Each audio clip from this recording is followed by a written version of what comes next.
एक बार एक भिखारी अपने जीवन से परेशान हो चुका था, क्योंकि उसे अपने जीवन को चलाने के लिए भीख मांगना पड़ता था। उसे हर एक चीज़ के लिए भीख मांगना पड़ता था। इसी बात को लेकर वह दुखी रहता और दिन भर यही सोचता कि उसके जीवन में बदलाव कैसे आएगा। यह सोचकर वह निराश हो जाता। वह हर दिन देखता कि बहुत सारे लोग निराश होकर आंखों में आंसू लिए और विभिन्न चिंताओं से परेशान लोग गौतम बुद्ध की तरफ जाते और वापस लौटते समय वे लोग बहुत ही खुश होते थे।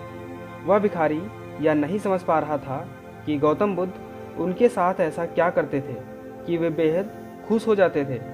वापस लौटते हुए लोगों के हाथों में ना तो ढेर सारे पैसे होते थे, ना ही सोना चांदी।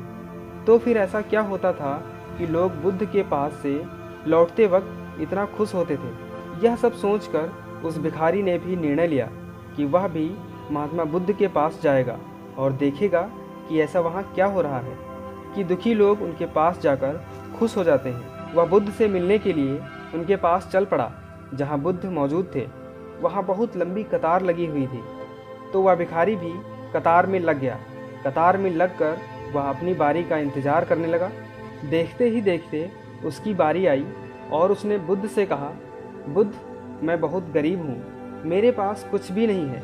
मुझे अपना जीवन चलाने के लिए भी दूसरों से भीख मांगनी पड़ती है। अब आप ही बताइए कि मैं अपने जीवन को बेहतर कैसे कर सकता हूँ। यह सब सुनकर बुद्ध जी ने कहा, तुम गरीब नहीं हो, तुम्हें ऐसा लगता है क्योंकि आज तक कभी तुमने किसी के लिए कुछ भी नहीं किया, ना ही तुमने कभी किसी को दान दिया और ना ही तुमने दूसरों के लिए कुछ किया। यह सब सुनकर भिखारी के मन में एक आशंका जाग उठी। अपनी आशंका को दूर करने के लिए भिखारी ने पूछा, मैं तो एक भिखारी हूँ, मैं लोगों को दान कैसे दे सकता हूँ और कैसे लोगों की सहायता कर सकता हूँ। मुझे तो खुद अपना जीवन चलाने के लिए दूसरों से मांगना पड़ता है। यह सब सुनने के बाद गौतम बुद्ध थोड़ी देर चुप रहे और फिर उससे बोले, तुम्हारे पास हाथ है जिससे तुम लोगों की सेवा में लगा सकते हो और दूसरों का भला कर सकते हो। इसके अलावा तुम्हारे पास मुंह है जिससे तुम लोगों से अच्छी अच्छी बातें कर सकते हो और दूसरों का हौसला बढ़ा सकते हो। यह सब करके भी तुम दूसरों की सहायता कर सकते हो। ज़रूरी नहीं कि दान सिर्फ पैसों से किया जाए। हम चाहें तो हम शिक्षा का भी दान कर सकते हैं, चाहे तो अन्न का भी दान कर सकते हैं। ऊपर वाले ने अगर किसी को पूर्णतः अच्छा शरीर दिया है तो वह गरीब नहीं है, वह बस दिमाग से गरीब है। उसे इस विचार से हटकर दूसरों की सेवा में लगाना चाहिए। बुद्ध की यह सब बातें सुन लेने के बाद वह भिखारी बहुत ही ज़्यादा खुश हो गया और उसका मन अब संतुष्ट था।